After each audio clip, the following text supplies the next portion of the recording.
The Truth Girls. Truth Girls. Hi everyone, it's Sonia here. Yes, excuse the low production value, please. Let's try to remember today it's about the information, not the entertainment. So I wanted to talk to you about this vaping business again. This is very important, okay? I personally quit smoking like over a year ago. I do use a vape. Of course, I don't want to be doing something that's going to kill me. So I'm following this. I'm noticing something that's very, very strange. Take the easy way out. This came up on my Facebook feed. One of my friends shared this. Joule Lung Damage Claim Center, and the poor girl in the hospital bed holding a thing that says, I want to start a no vaping campaign. So I clicked on this link. This actually did not open. The link would not open, so I just Googled it. And I found out that there is a group of people that are they are mounting a lawsuit against Joule, but it's not because they can prove that people have died. It's because they say that Joule had been marketing to young people. And there's one family who says their daughter got addicted to nicotine. Okay, but I mean, you know, this ad, I couldn't find out like what the deal was here and what this actually had to do with Joule, who this girl was and what happened to her. But anyway, what I did though is I'm trying to understand, you know, what the heck is going on here, because something is very, very fishy. I'm going to show you an article which is very interesting because it's going to give you the timeline of this whole vaping business, but going way back, okay?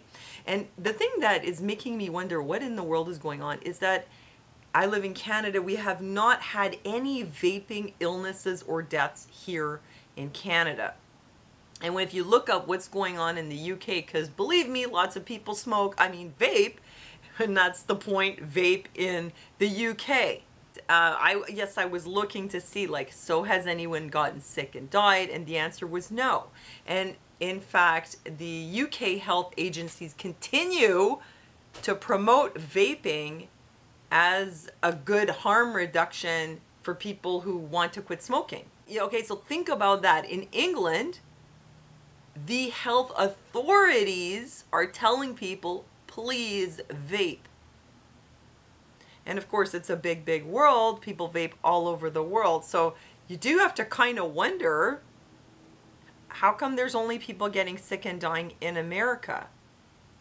As far as we know. I mean, there might be some somewhere out there, but it's certainly not making headlines. If you look up vaping deaths and illnesses and put any country, you will not find anything except for the US. I smell a rat. Something's weird, you know? Anyway, so here's the article I want to show you. Vaping deaths and illnesses. And what's really interesting here is it gives you the timeline. Get up to date on this growing but controversial industry. They're going to tell you all the stuff here that's been going on for years. Okay, so what it says, e-cigarettes hit the US market about a decade ago. It's not like they're new. However, they didn't really gain traction until 2015, okay, when Joule Labs debuted the e-pods. The result was a spike in use, especially among young people. September 2018, FDA calls teen vaping an epidemic. So between 2015 and 2018, there was so much vaping among young people that the FDA was calling it an epidemic. So it's not like they just started vaping recently. September, 2018. Now they're going after Joule Labs already. March 2019, FDA restricts sale of flavored tobacco products. Restricting the sale of most flavored tobacco products, including e-cigarettes, at convenience stores, gas stations, and pharmacies. Apparently, it didn't stop the kids from vaping. July 2019, FDA launches anti-vaping ads. Okay, you notice, like, up until now, you haven't heard anything about people getting sick and dying, though, right? But there's all this other stuff about the government trying to regulate, clamp down, investigate, you know, and even launch anti-vaping ads to combat teen vaping. Let's make it clear, I don't think teens should be vaping either. What I'm trying to show you here is there's a long history. Now, bear with me, this is where it's going to get really weird. All right, all of a sudden, here we are, August 2019. The FDA says it's received 127 reports of vaping-related seizures, neurological symptoms such as fainting or tremors that occurred after vaping between 2010 and 2019. So that in 9 years, they've got 127 people who've made reports. Okay, vaping industry sues FDA. See, it's heating up. Joule Lab sued over marketing practices. Health officials report more than 150 people have been hospitalized. 127 reports of seizures in 9 years, and now suddenly also 150 people have been hospitalized.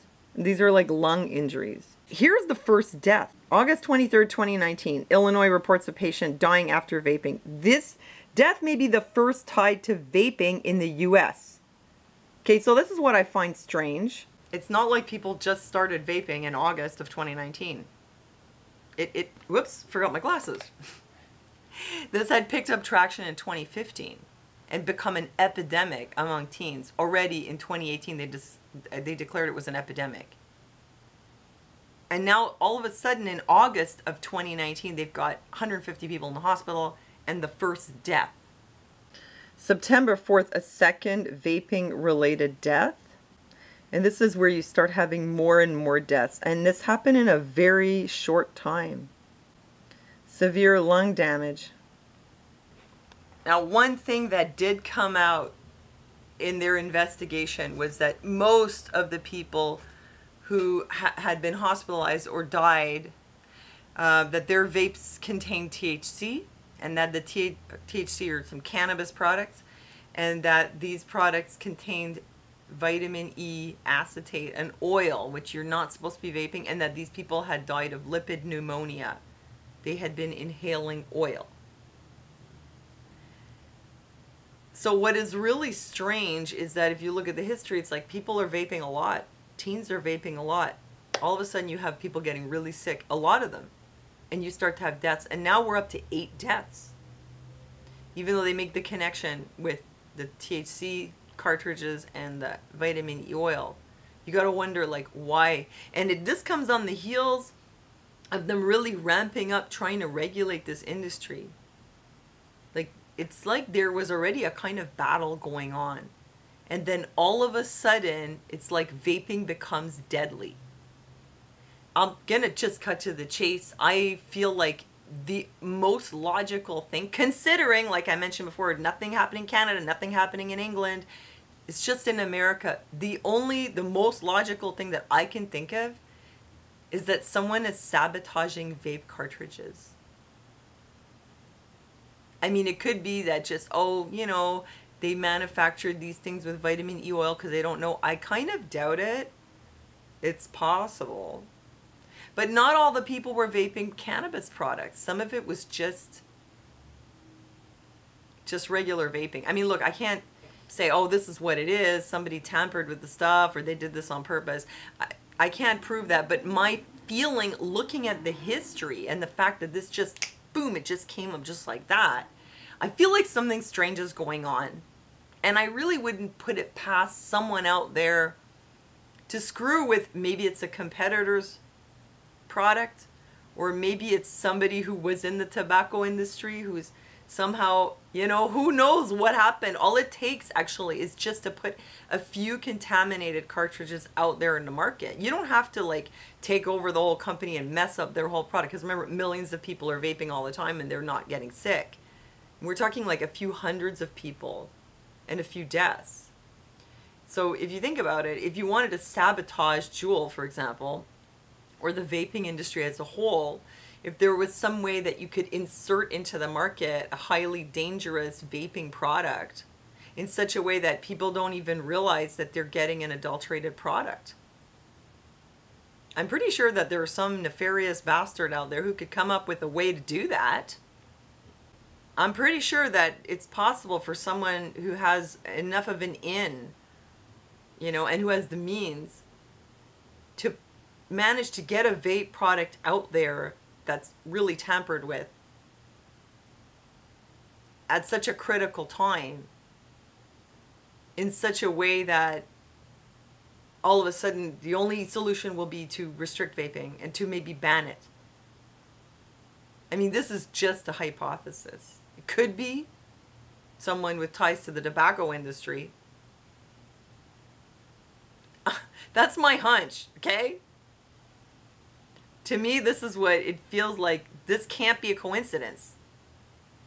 Why only in America? Why now? Poof! Emergency! Suddenly!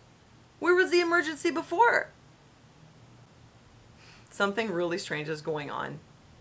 They're really coming after Joule, but where's the proof that it was Joule that's putting people in the hospital? I haven't actually heard anything that they have against Joule. Not that I use Joule, I don't. But I haven't heard anything against Joule other than their marketing is unethical. They market to teens. Teens are hooked on nicotine. That's all I've ever heard. I have not seen one case, because it would probably be in the news, where someone says, I was using Joule and my lungs imploded. So I don't think the two are the same. You've got the people getting lipoid pneumonia from whatever it is, and you've got the issue that they have with Joule of marketing to young people. And somehow now these are like being put together, and the message the public is getting is Joule will kill you, like within a couple of weeks. Although yes, those people were vaping for a long time. And that's another thing that's weird. The same people, some of these stories that I read, because you know me, I'm a stickler for details. Some of these stories that I read, these are people who had been vaping for like months or years, and then boom, all of a sudden they vape and poof, something happens to their lungs. It was kind of weird. Was it cumulative, or, you know, was suddenly something was adulterated? Anyway, thought you might want to know this information. Like, I just imagine someone's out there, like, all they have to do is just adulterate a few and put them out there. And, like, look at the chaos, you know? Yeah, I wouldn't be surprised. I mean, you know, it's just, I'm just floating the idea, but, like, let me know what you think. And that's it. God bless. Thanks for your support on Patreon. Thanks for listening to me, and I'll see you next time.